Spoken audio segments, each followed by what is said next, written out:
Cảm ơn rất nhiều. Chúng tôi đã liên lạc với thống đốc Abbott và dự kết nối với ông ấy, cũng như với tất cả người dân Texas. Kristi Noem, như các bạn đã biết, đã có mặt tại đó và tiếp tục đồng hành. Chúng tôi đang tiếp tục phối hợp chặt chẽ với các đại diện của bang Texas. Đây thực sự là một thảm kịch khủng khiếp, thật kinh hoàng. Vì vậy, chúng ta hãy cùng cầu nguyện để Chúa ban phước cho tất cả những người đã và đang phải đối mặt với khó khăn, và cầu xin Ngài ban phước cho tiểu bang Texas, một nơi thật tuyệt vời.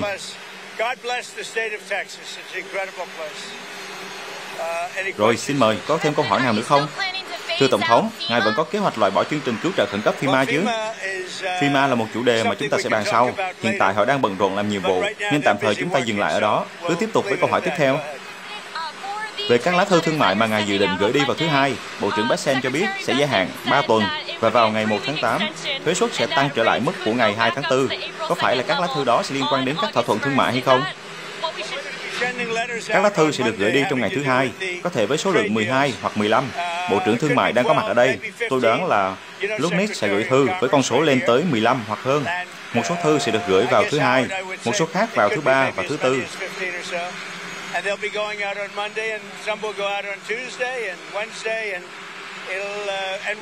Chúng tôi cũng đã hoàn tất một vài thỏa thuận.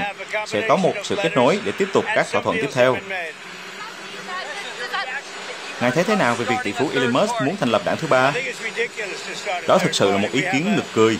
Chúng ta đã đạt được thành công to lớn với đảng Cộng Hòa. Đảng Dân Chủ thì đang sai hướng, nhưng hệ thống của chúng ta vốn được xây dựng cả hai đảng. Việc lập ra một bên thứ ba chỉ làm rối thêm mọi thứ. Hệ thống này không dành cho điều đó. Các đảng thứ ba chưa bao giờ hiệu quả. Elon có thể vui vẻ với ý tưởng đó, nhưng theo tôi, điều đó thật nực cười. Vậy là chìa khóa vàng đã được Elon trả lại phải không thưa Ngài? Được rồi, mời câu tiếp theo. Ngày mai, Ngài sẽ gửi thông điệp gì tới Thủ tướng Netanyahu? Chúng tôi đang làm việc với Israel trên nhiều mặt trận. Một trong số đó có thể là một thỏa thuận lâu dài với Iran. Nói cách khác, họ phải từ bỏ tất cả những gì mà các bạn đều biết rất rõ. Cuộc tấn công vừa qua, theo đúng mọi đánh giá từ các ủy ban năng lượng nguyên tử, là một sự xóa sổ hoàn toàn và toàn diện. Như các bạn đã biết, chúng tôi vừa có một cuộc họp với các phi công tại Nhà Trắng vào thứ Sáu. Họ thật sự đáng kinh ngạc. Họ khẳng định mọi quả bom đều trúng đích một cách hoàn hảo, và họ cũng xác nhận phía bên kia sẽ phải bắt đầu lại tại một địa điểm hoàn toàn khác.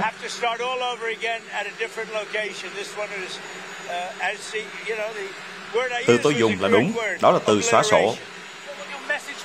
Vậy Ngài sẽ gửi thông điệp gì tới Thủ tướng Netanyahu về Gaza? Tôi nghĩ chúng ta sắp đạt được một thỏa thuận về Gaza. Có khả năng cao là chúng ta sẽ hoàn tất trong tuần này. Đảng Dân Chủ đang đổ lỗi cho các khoản cắt giảm ngân sách liên bang của Ngài là nguyên nhân gây ra khủng hoảng ở Texas.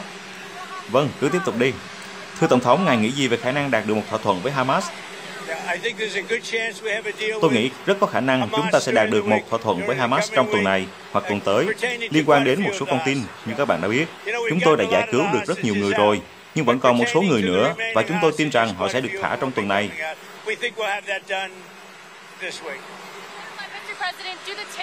Mức thuế quan có thay đổi vào ngày 9 tháng 7 hay ngày 1 tháng 8 hay không thưa Ngài? Bạn đang nói gì vậy? Ý tôi là thuế suất sẽ thay đổi vào ngày 9 tháng 7 hay ngày 1 tháng 8. Sẽ có thuế quan. Thuế quan vẫn là thuế quan. Tôi nghĩ phần lớn các quốc gia sẽ được hoàn tất vào ngày 9 tháng 7. Cụ thể là sẽ có các lá thư hoặc là thỏa thuận. Cần lưu ý rằng tất cả sẽ có hiệu lực bắt đầu từ ngày 1 tháng 8. Chúng tôi đang thiết lập mức thuế và hoàn thiện các thỏa thuận ngay bây giờ. Ngài có đang điều tra xem hiện một số khoản cắt giảm ngân sách có khiến các vị trí quan trọng tại cơ quan thời tiết quốc gia hoặc cơ quan điều phối khẩn cấp bị bỏ trống không? Không phải vậy. Thực ra họ đã làm vậy. Nhưng tôi sẽ nói cho các bạn biết, nếu bạn nhìn vào thực tế, bạn sẽ thấy đó là cách sắp xếp của chính quyền Biden, không phải của chúng tôi. Tôi cũng không đổ lỗi cho ông ấy. Đây là một thảm họa lớn chưa có hàng trăm năm và thật kinh khủng khi phải chứng kiến.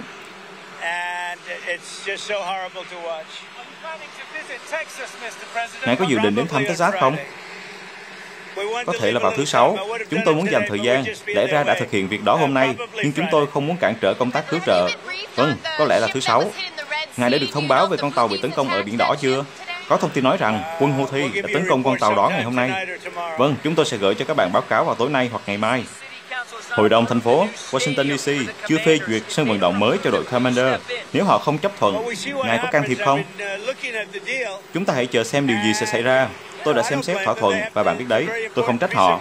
Họ có quyền phải làm vậy. Đó là một tài sản rất quan trọng. Thực sự đó là một bất động sản tuyệt vời. Nếu tôi có thể giúp, tôi sẽ làm. Cuối cùng, liên bang mới là bên kiểm soát. Vì vậy, chúng ta hãy chờ xem điều gì sẽ xảy ra. Tôi đã thấy bản thiết kế sân vận động rồi. Trông rất tuyệt vời. Chủ sở hữu là một người rất thành công và cũng rất tử tế.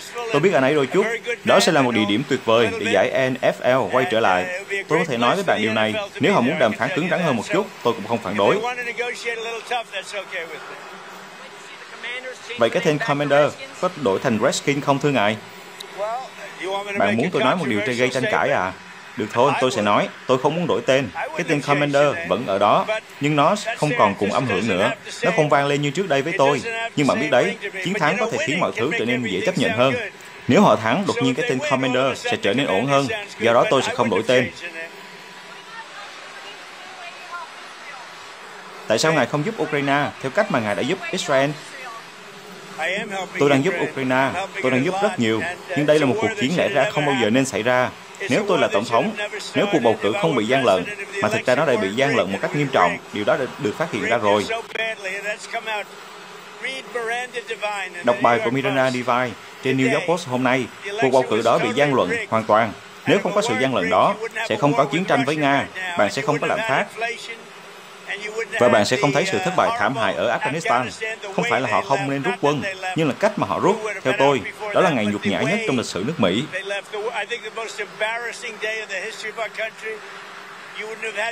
Bạn sẽ không chứng kiến tháng 10 kinh hoàng giữa Israel và Hamas. Bạn sẽ không thấy Iran leo thang căng thẳng, và bạn sẽ không có lạm phát.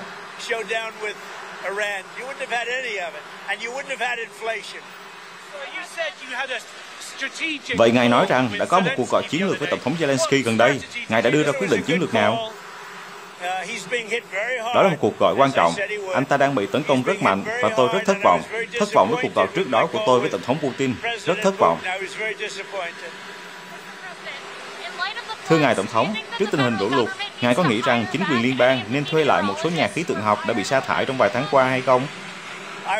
Tôi không rõ về việc đó. Thành thật mà nói, tôi không nghĩ vậy. Đây là một vụ việc xảy ra trong chớp mắt, không ai lường trước được, không ai thấy điều này đến. Rất nhiều người tài năng đã không thấy được điều đó. Tôi nghe nói trong vòng 100 năm qua, chưa từng có gì giống như thế này. Mọi người thì đang đổ lỗi cho nhà trường, cho trại hè. Nhưng sự thật đó là một sự việc kinh khủng. Tôi không cho rằng vấn đề nằm ở việc sa thải.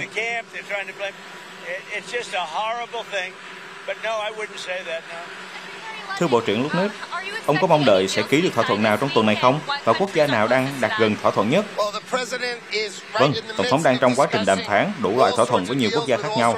Và quý ông bên phải tôi, tức là Tổng thống, sẽ là người đưa ra quyết định cuối cùng. Tôi sẽ luôn ở bên cạnh ông ấy khi điều đó diễn ra. Cảm ơn rất nhiều. Cảm ơn mọi người. Xin cảm ơn.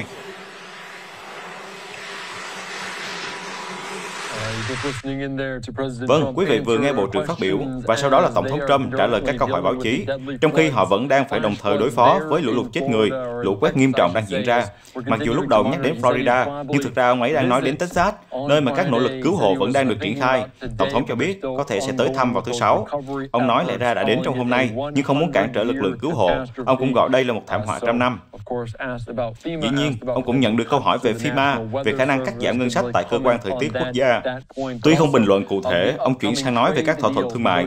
Hiện đang đàm phán với nhiều quốc gia liên quan đến mức thuế quan dự kiến sẽ hoàn tất trong tuần này. Ngoài ra, ông cũng nhắc đến việc Thủ tướng Israel Benjamin Netanyahu sẽ đến Washington DC và tuyên bố đang tiến gần đến một thỏa thuận ngừng bắn ở Gaza.